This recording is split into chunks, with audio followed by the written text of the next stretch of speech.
Aldrin, good afternoon. So this weekend is the first that the IEC has organised for voters to register and also check their addresses on the voters' roll. There's been a big push to have young people register. Take us through the numbers.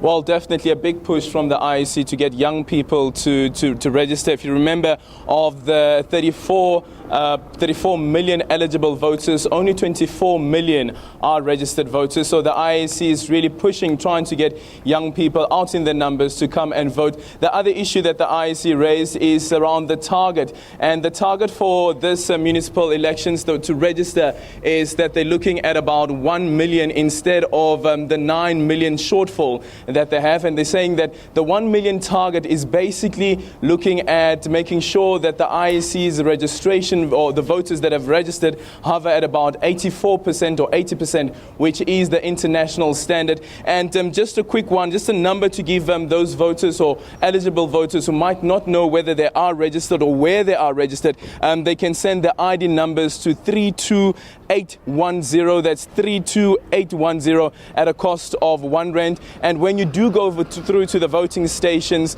when you go through rather to the registration stations this weekend, you must make sure that you have your green coded ID book or your ID card, or you must have an ID document certificate, and those are the only proof of identification that will be allowed to be used. No driver's license, no copy of an ID will be allowed to be used as you go out to register. You must also have an address, and this is a big one for the IEC because remember, after the Constitutional Court ruling that the voters' roll must include the addresses of people, and one thing that the IEC has introduced in the cases where voters or eligible voters don't have an address is that they must sign an affirmation form saying that they stay in this particular ward or this particular district, and that if they do lie, it is a criminal offence. Another issue that the IEC has raised is that if you register in a wrong district, a district where you do not live in, that as well is a criminal offence.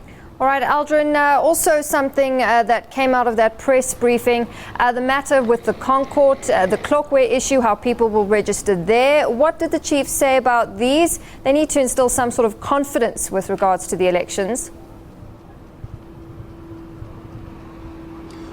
Well, definitely, that's been the big issue for the IEC after the Constitutional Court ruling, and remember, after the Electoral Court ruling, and they had to decide to postpone the by-elections which were supposed to take place in Tlokwe as well as 3 other provinces. Well, what the IEC is saying is that this weekend's registration drive will go ahead as in any other province. Nothing will hamper them from continuing with getting people to vote. However, though, they are still in the process of making that application to the Constitutional Court just to find clarity around whether each and every person on a voter's roll must have an address. And remember that the issue that the IEC raised last week when they had a briefing is that about 64% of eligible voters don't have formal addresses, and they need clarity from the Constitutional Court around that matter.